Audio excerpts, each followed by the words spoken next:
Hey everyone, this is Pete, and welcome back to Atari A to Z, a series of short playthroughs of Atari 8-bit games, some which I grew up with and some which are new to me. Today is one of the latter. Today we are looking at Fuckman, which was a 2015 entry in the basic 10-liners competition at the Not Only Marvelous Atari Machinery, or No Ma'am, 8-bit meetup in Lübeck, Germany. So Fuckman was an entry by the competition's organiser, who put it together because people hadn't kept him too busy during the organisation process, apparently. It's written using just 10 lines of Turbo Basic XL code, using less than 120 characters per line in the actual program listing. And this put it in the pure category of the competition. There was also an extreme tier for those who were using languages that would support up to 256 characters per line. And I mention that because the competition wasn't just for Atari 8-bit owners just using Atari Basic or Turbo Basic XL.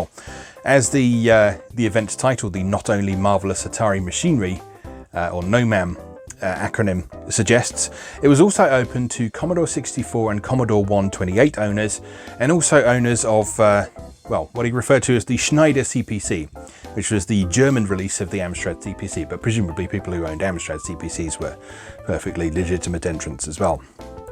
Now, Fuckman ultimately came fourth in the pure category out of 31 entries, so it didn't do too badly, but it also didn't win just by virtue of being written by the competition's organiser. So, let's go play Fuckman. Okay, here we are with Fuckman. I'll tell you what, it's a good job I'm not monetized, isn't it? Because YouTube would not like this. Although, interestingly, the game itself does censor itself, so maybe I should bleep myself out. But I'm probably not going to, because that requires effort. Anyway. Sorry.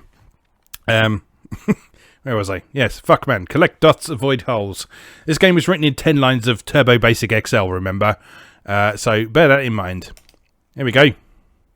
Fuckman. Off we go. So your job in Fuckman is to eat all the dots and not fall down a hole.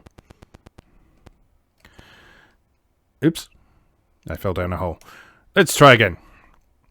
Now, this is actually quite a bit more... Oops. This is actually quite a bit more interesting than it might look because... one, you are dealing with a gradually declining score. You'll notice if you sit still, your score will gradually drop. And so you need to keep on the move in order to keep scoring, otherwise you'll lose all the points you gain. But also, as you move around, you're actually affecting the structure of the level as well.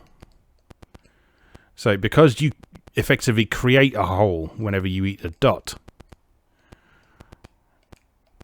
that means that with each move you make, you're making it more difficult for yourself to continue. And in a lot of cases, you actually end up making it impossible for you to clear the screen entirely. I don't know if this actually even handles clearing the screen altogether.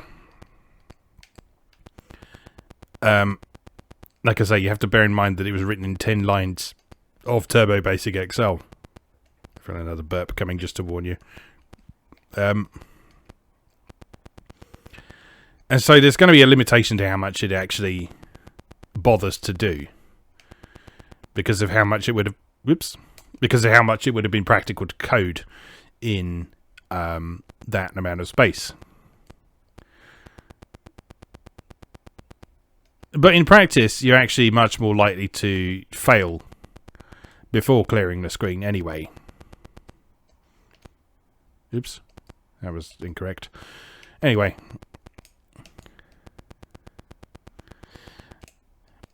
But yeah, so this is a game that is implemented in quite a straightforward manner, as you might imagine for something written in 10 lines of code. It's all in Graphics Mode 0, which is the Atari's default text mode. So when you boot up an Atari... Oops. Graphics Mode 0 is the mode that you see immediately. It's the mode that you compose basic programs in. It's the mode that sort of text-based programs like word processors use. It's the default graphics mode. And so that is, I think it's a 40-column text display, as I recall. And so what we've got here is mostly the default Atari font with one redefined character which is the Fuckman character. Now, I read through a few threads on places like Atari Age and such like that were discussing this competition and this game when it was current. And the creator of the game, who I think went by the name Bunsen on Atari Age, I'm not sure of his real name, I apologise. He said that he actually didn't use the full 10 lines of code to create this game, so that it was possible he could have put a few more bells and whistles onto it. So like he said in particular that he wanted to incorporate things like maybe some animation, or at the very least making Fuckman turn around when you were moving to the left. Now it looks like he either didn't have the time to do that, or this version that I've got here, which is from the Homesoft archives, is just the early version. But yeah, I mean it's a solid game, especially when you consider the limitations under which it was created. There we are. That's the best I'm going to do for now. So there we are. 108. Let's see if we can beat that. But yeah, it's interesting because you get a different game experience every time, because the placement of those initial holes is randomized. And you've got the sort of innate variability in your own skills as well. Because as we all know, your own skills are very often the thing that will let you down at the worst possible moment.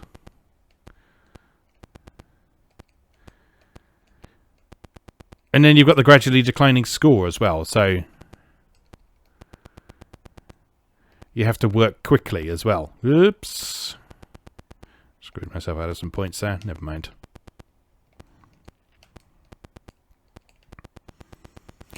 So yeah, in order to get sort of big points, you need to sort of go for those long arrangements of dots, if at all possible. See, we've already beaten our high score simply by virtue of the fact that we've gone for a lot more long lines of dots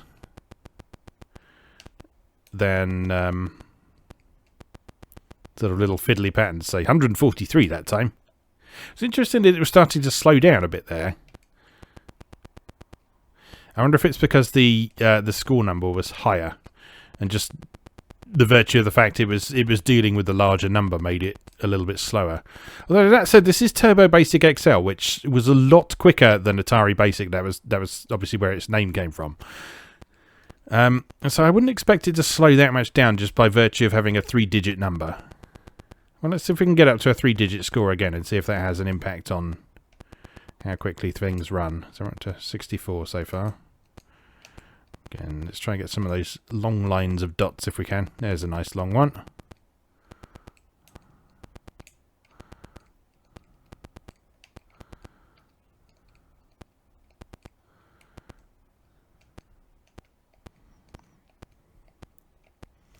Yeah, I remember using...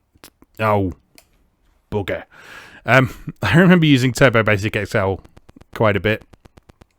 One of the main reasons, actually, was because Turbo Basic XL featured a lot of commands that were standard in BASIC on other computers, like the Spectrum and the Commodore 64, but which for some reason were not included in...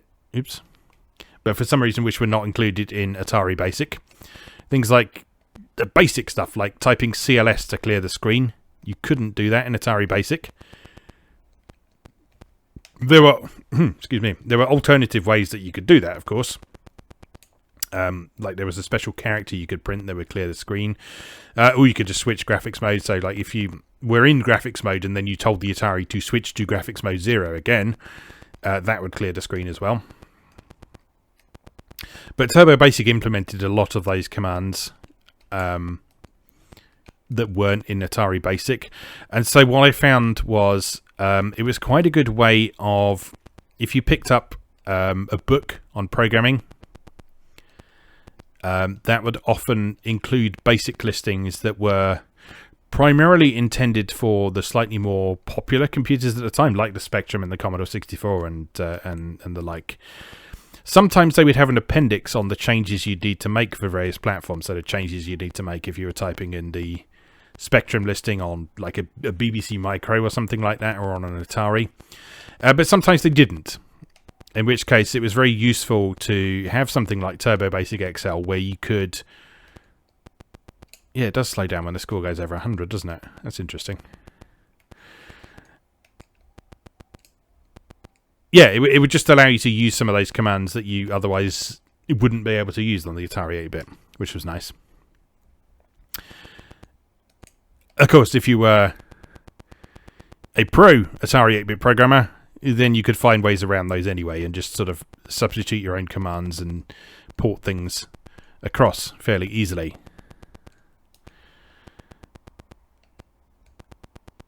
And in fact, like even at the young age at which I was using Atari computers, I got quite good at doing that, at knowing some of these equivalents. I remember having a little cheat sheet of sort of common substitutions, if you like. And any time I had a multi-format magazine, I think the early incarnation, I want to say Computer and Video Games had type-in listings at one point. I can't remember though. It was a very long time ago. But yeah, if you had a multi-format magazine that featured type-in listings, it was good to be able to port those across without too much difficulty.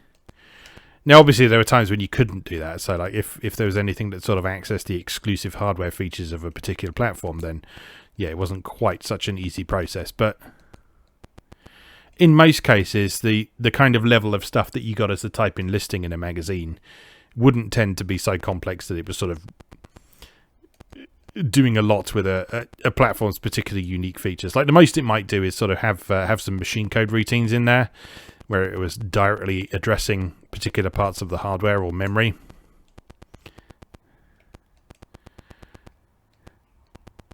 That was actually one specific thing about the competition that this was created as part of.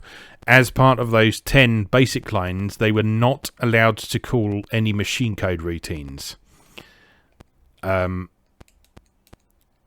So you would... Oh, someone hasn't trapped the attract mode. That's okay. We can have some nice colour changing now. Yeah, one of the things that you could do in Atari Basic is you could call machine code routines with a particular command. And people got quite good at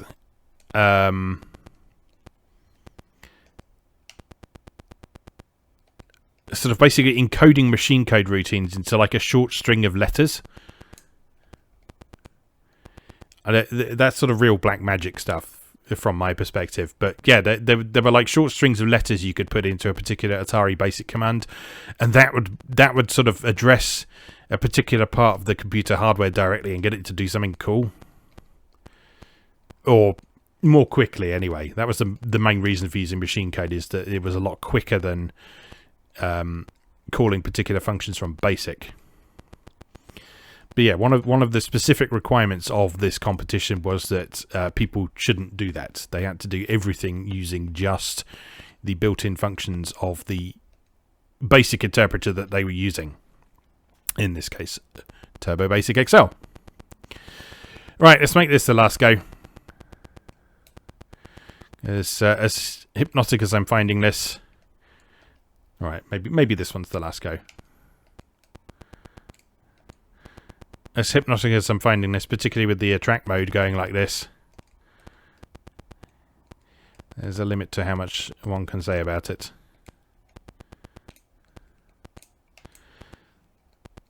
But yeah, knowing what I know of programming in BASIC on the Atari, including Turbo Basic, this is a pretty decent achievement, considering it was done in 10 lines of code. And I believe if you're interested in checking out what that code actually is, if you look for the NOMAM 2015 competition on the Atari Age forum, I believe you can actually find the source code there, so you can have a look at it for yourself if you want to. Or indeed, if you happen to find a copy of this online on a disk image or something like that, you can just check out the code for yourself. Now, I'm running this from an XEX file, which is an executable file for the Atari 8-bit. Now we're doing that. I don't think you can press break to. No, you can't press break to come out of it and look at the actual code. So we can't do that right now. But like I say, the code is freely available online if you want to see how this was achieved. But anyway, that was Fuckman. As always, thank you very much for watching, and I'll see you again next time.